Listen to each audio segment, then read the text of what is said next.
বন্ধুরা নমস্কার। যতন খোলুখা গ্রাম পঞ্চায়েত নির্বাচনের পূর্ণাঙ্গ ফলাফল বেরিয়ে গেছে। পূর্ণাঙ্গ ফলাফলে অসাধারণ অস্বাভাবিক রেজাল্ট করেছে শাসক দল বিজেপি। 97% মতন আসনে বিজয়ী হয়েছে তারা। স্বাধীন ভারতে এই ধরনের অসাধারণ গর্ব করার মতন রেজাল্ট আর কোনো দল কোনো সময় কোনো দিন করেছে বলে শুনিনি আমি। হয়ে থাকতে পারে, ব্যতিক্রমী ইতিহাস হতে পারে, কিন্তু আমি কোনো দিন শুনিনি।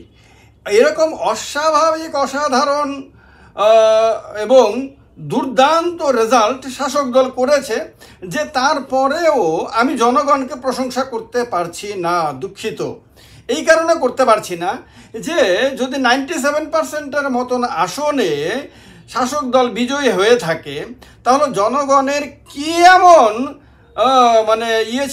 স্বার্থ ছিল যে আর 3% তাদেরকে দিতে পারলো না। আর 3% যদি দিয়ে দিত তাহলে টোটাল 100% হয়ে যেত, একটা পূর্ণ বৃত্ত হতো। এই পূর্ণ বৃত্ত হওয়া থেকে সামান্য কিছুর জন্য ঘাটতি রেখে দেওয়া, এটা জনগণের জন্য ঠিক হয়নি বলে আমার মনে হয়েছে। আমিও জনগণের একজনের মধ্যে পড়ি, কিন্তু এই নির্বাচনে আমার তো ভোট দেওয়ার সুযোগ ছিল না। যদি আমার ভোট দেওয়ার সুযোগ থাকতো তাহলে এক্ষেত্রে আমিও একটু কন্ট্রিবিউট করতে পারতাম। কিন্তু যারা দিয়েছেন ভোট, যদিও ভোট দেওয়ার সুযোগ সম্ভবত 30%-এর মতন ভোটার পেয়েছে, কারণ 70% ভোটে আপনার কেন্দ্রে তো অলরেডি বিনা প্রতিদ্বন্দ্বিতাই শাসক দল জিতে গেছে। এটা 100% হয়নি, এটাও একটা ঘাটতি আমার মনে হয়। এটা একটা জনগণের দুর্বলতা হিসাবে বিবেচিত হতে পারে। তো এই যে গণতন্ত্র যে কীরকমভাবে মজবুত হয়েছে এটা বোঝা যায়, কারণ মাত্র 1.5 বছরের মতন সময় আগে রাজ্যের বিধানসভা নির্বাচন হয়েছিল। বিধানসভা নির্বাচনে এই জনগণের মধ্যেই 61% শাসক দলের বিরুদ্ধে ভোট দিয়েছিল। অর্থাৎ সমস্ত বিরোধী দলগুলো মিলে 61%-এর মতন ভোট পেয়েছিল, শাসক দল 40%-এর নিচে ভোট পেয়েছিল। তো কিন্তু এই শাসক দলই বুঝিয়ে দিয়েছে যে মাত্র 1.5 বছরের ব্যবধানে জনপ্রিয়তা এমনভাবে আকাশ ছোঁয়া না, শুধু আকাশ অতিক্রম করে মহাকাশ অতিক্রম করে যদি এরপরে কিছু থাকে বা সৃষ্টির যদি কোনো জায়গাতে গিয়ে সৃষ্টি শেষ হয়ে থাকে, তার যদি কোনো দেওয়াল থাকে, সেই দেওয়াল পর্যন্ত শাসক দলের জনপ্রিয়তাকে তারা 1.5 বছরের মধ্যে নিয়ে যেতে পেরেছেন। এই কারণে নোবেল পুরস্কার, অস্কার পুরস্কার বা এইগুলি দুটোকে একসাথে করে আরও কোনো যদি পুরস্কার দেওয়ার ব্যবস্থা যদি করা যায় তাহলে সেটাও দেওয়া যেতে পারে আমার মনে হয়। কারণ গণতন্ত্রে এ ধরনের জনপ্রিয়তা আর কেউ কোনো সময় দেখাতে পারেনি। তো এই যে এর মধ্যে রেজাল্টটা একটু আমরা দেখে নিই, যেটা নির্বাচন কমিশন ওয়েবসাইটে দিয়েছে সেটাকে আমি দেখেছি, একটু নোট করেছি, আপনাদেরকে জানিয়ে দিই। কারণ অনেকে হয়তো এটা নাও দেখে থাকতে পারেন, অনেকেই জানেন আমি জানি, কিন্তু তবুও যারা দেখেননি তাদেরকে বলছি। রাজ্যের বাইরেরও তো অনেক আমার দর্শক রয়েছেন, তো তাদেরও তো জানা দরকার রয়েছে যে কীরকম রেজাল্ট হয়েছে। অসাধারণ রেজাল্ট হয়েছে এবং গণতন্ত্র কত মজবুত, কত ভীষণ মারাত্মক ভয়ঙ্কর মজবুত আছে থাকলে পরে এই ধরনের রেজাল্ট হতে পারে। যে রেজাল্টের কথা বোধ হয় গর্ব করে তারা নিজেরাও বলতে পারবে না সারা ভারতবর্ষে গিয়ে হয়েছে, এটা হয়েছে, দিস ইজ ফ্যাক্ট। তো জেলা পরিষদে প্রথমে আপনারা জেনে নিন, ত্রিপুরা রাজ্যে 8টি জেলা পরিষদ রয়েছে। এই 8টি জেলা পরিষদে মধ্যে 8টিতেই শাসক দল বিজয়ী হয়েছে। এর মধ্যে এই জেলা পরিষদগুলোর মধ্যে টোটাল 116টি আসন রয়েছে। 116টির মধ্যে 113টিতেই শাসক দল বিজেপি বিজয়ী হয়েছে। বিরোধীরা এত দুর্বল, এত ভীষণ দুর্বল, জনগণের সঙ্গে তাদের সম্পর্ক এত বিচ্ছিন্ন হয়েছে, মাত্র 1.5 বছর আগে 61% ভোট পাওয়া বিরোধীরা এমন খারাপ অবস্থাতে গেছে যে তারা সব মিলিয়ে মাত্র 3টি জেলা পরিষদ সিট দখল করতে পেরেছে। পঞ্চায়েত সমিতি, ত্রিপুরা রাজ্যে পঞ্চায়েত সমিতি রয়েছে 35টি, আর টোটাল সিট রয়েছে 423টি। এই 423টি সিটের মধ্যে বিজেপি একাই 405টি পেয়েছে। কল্পনা করেন সাফল্যের সীমাটা দেখেন একবার। 405-এর 5টি বিজেপি পেয়েছে, কংগ্রেস পেয়েছে মাত্র 8টি, সিপিএম পেয়েছে মাত্র 7টি, আর ইন্ডিপেন্ডেন্ট পেয়েছে 1টি। তাহলে বিরোধীদের সব মিলিয়ে অবস্থান বুঝে নিন। 8 এর সাথে 15 আর সঙ্গে 1 16, একদিকে 405, একদিকে মাত্র 16। এবার গ্রাম পঞ্চায়েতে আসি। ত্রিপুরা রাজ্যে গ্রাম পঞ্চায়েত 606টি আর আসন 6307টি। এর মধ্যে বিজেপি পেয়েছে আপনার 5945টি, 5945।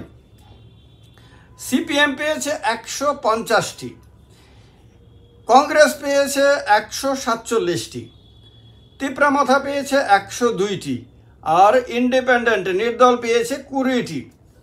এবারে 70%-এর মতন মানুষ তো ভোট দেওয়ার সুযোগ না পাওয়ার কথা, কারণ 70%-এর মধ্যে যেহেতু বিনা প্রতিদ্বন্দ্বিতায় লড়াই হয়েছে। বিনা প্রতিদ্বন্দ্বিতা লড়াই মানে বুঝতে পারেন, মানে একটাবার কল্পনা করেন ফুটবল খেলা হচ্ছে, ফুটবল খেলার মধ্যে ব্রাজিল টিম মাঠে নেমেছে, কিন্তু অন্যদিকে আর্জেন্টিনার নামার কথা ছিল, আর্জেন্টিনা নামেনি বা নামতে পারেনি বা নামতে দেওয়া হয়নি, যাই কিছু একটা হয়েছে। এবার রেফারি ব্রাজিল মনে করেছে রেফারিও আমার বন্ধু বান্ধবের মতন, রেফারি এরকম অবস্থা। একবার কল্পনা করেন ব্রাজিল কয়টা গোল দিতে পারে, ব্রাজিল কিভাবে জিততে পারে। এবার জিতে যখন ব্রাজিল বেরিয়ে আসছে তখন জার্সি খুলে খুলে আকাশে এরকম ঘোরাতে ঘোরাতে গর্ব করতে করতে বলছে যে দেখো আমরা কতটা গোল দিয়ে জিতেছি, কীরকম সাফল্য আমাদের, বলছে এরকম। তো এইরকম বা ধরেন ক্রিকেট ম্যাচ হচ্ছে, ইন্টারন্যাশনাল ওয়ানডে ক্রিকেট ম্যাচ হচ্ছে, ভারত আর ধরেন অস্ট্রেলিয়ার টিম নেমেছে, ভারতের টিম ধরেন নামতে পারেনি বা নামতে দেওয়া হয়নি বা যা কিছু একটা হয়েছে। এবার অস্ট্রেলিয়া কি পরিমাণ ব্যাট করতে পারে, কি পরিমাণ রান করতে পারে, বলার কিন্তু নাই, তাহলে কি পরিমাণ রান করতে পারে একবার ভাবেন। অস্ট্রেলিয়ার কোনো উইকেট আউট হওয়ার কোনো সম্ভাবনা নাই, কারণ ক্যাচ ধরার বা তাকে আপনার রান আউট করার অথবা আপনার তাকে বোল্ড আউট করার কোনো ব্যবস্থা নাই। তাহলে কীরকম দুর্দান্ত রেজাল্ট অস্ট্রেলিয়া করতে পারে। তো এইরকম একটা খেলা, যে খেলাতে একটা পক্ষ আছে আর একটা পক্ষ নেই, 70% আসনে এরকম অস্ট্রেলিয়া ছিল, ভারত ছিল না, বা আপনার মনে করতে পারেন ব্রাজিল ছিল বা আর্জেন্টিনা ছিল না, 70%-এ এইরকমভাবে দারুণ রেজাল্টে দারুণ ব্যবধানে বিজয়ী হয়েছে এই টিমগুলো। তো এইরকমভাবে ত্রিপুরা রাজ্যে এটা গতবারে যে 2019 সালে আপনার পঞ্চায়েত নির্বাচন হয়েছিল, গ্রাম পঞ্চায়েত নির্বাচন হয়েছিল, তখন শাসক দল 86% আসনে বিনা প্রতিদ্বন্দ্বিতায়, বিনা লড়াইয়ে, কোনো ধরনের বাধা বিপত্তি নাই, কোনো ধরনের চ্যালেঞ্জ নাই, কেউ টক্কর দিতে আসবে না, কেউ বল করতে আসবে না, ব্যাট হবে বারবার, আপনার ছক্কা চার ইত্যাদি মারবে, সব হবে, কিন্তু বল করার জন্য কেউ থাকবে না। ফুটবলে ধরেন বল নিয়ে এগোচ্ছে তো এগোচ্ছেই, মারাদোনা হোক মেসি হোক যে হোক, এগোচ্ছে তো এগোচ্ছেই, তাকে সামনে থেকে বাধা দেওয়ার কোনো ব্যাপার নাই। নিজেদের মধ্যে কেরি কাটা, নিজেদের মধ্যেই সব কিছু করে একের পরে গোল দিচ্ছে, গোল দিয়ে আবার হই হুল্লাস এরকমভাবে ওই দেখায় না, এরকমভাবে করছে, করে তারপরে বেরিয়ে এলো ময়দান থেকে বিরাট বীরদর্পে। কেউ অর্জুনের মতন, কেউ ভীমের মতন, বা কেউ ধরেন আরও অন্য অনেক কেউ আলেকজান্ডারের মতন, আলেকজান্ডার দ্য গ্রেটের মতন, এইরকমভাবে। তো গতবার বিনা প্রতিদ্বন্দ্বিতা 86% ছিল, এইবারে একটু দয়া টয়া করে এটাকে 70-71% এই রকমের মধ্যে রেখেছে।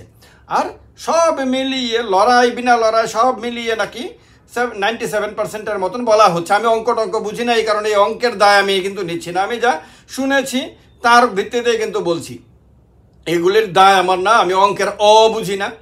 তো এরকম নাকি হয়েছে, কিন্তু আমি বুঝলাম না জনতা কেন 97%-এর পরে 100% দিল না, বা বিরোধী দলগুলিই বা কেন এই বাকি 30%-এ লড়াই করে তাদেরকে কষ্ট দিতে গেল। কারণ কষ্ট ছাড়া লড়াইয়ে যারা নিজেদেরকে বীর বাহাদুর বলে মনে করে, তাদেরকে বিনা কষ্টে জয়ের সুযোগটা 100% আসনে দেওয়া উচিত ছিল। এইটা না দেওয়ার কারণে আমি প্রত্যেকটা বিরোধী দলের কঠোর সমালোচনা করছি, তীব্র নিন্দা করছি। তাদের এটা করা উচিত ছিল, তাহলে গণতন্ত্র 100% হয়ে যেত এবং গর্ব করে বলার মতন ব্যাপারটা হতো আর কি। তো এই রকম একটা অবস্থায় ত্রিপুরা রাজ্যের গ্রাম পঞ্চায়েতের নির্বাচনের ফলাফল এবার।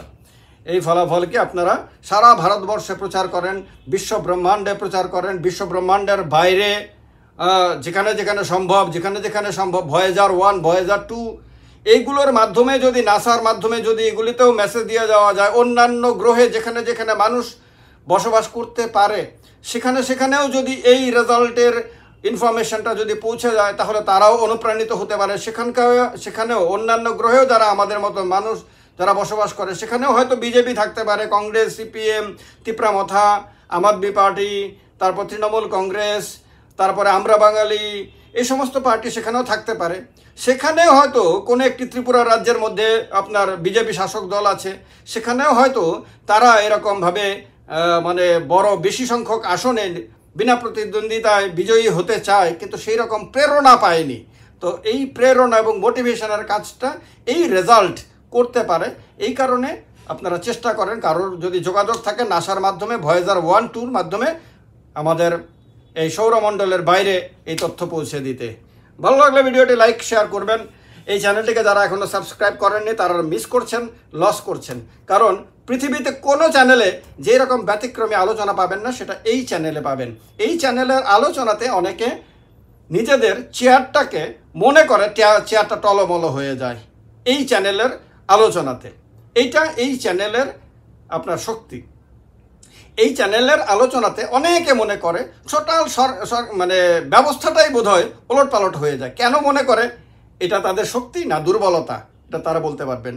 আপনারাও আপনাদের কথা বলতে পারবেন। ভালো লাগলে লাইক করে দেবেন। নমস্কার, জয় হিন্দ, বন্দে মাতরম।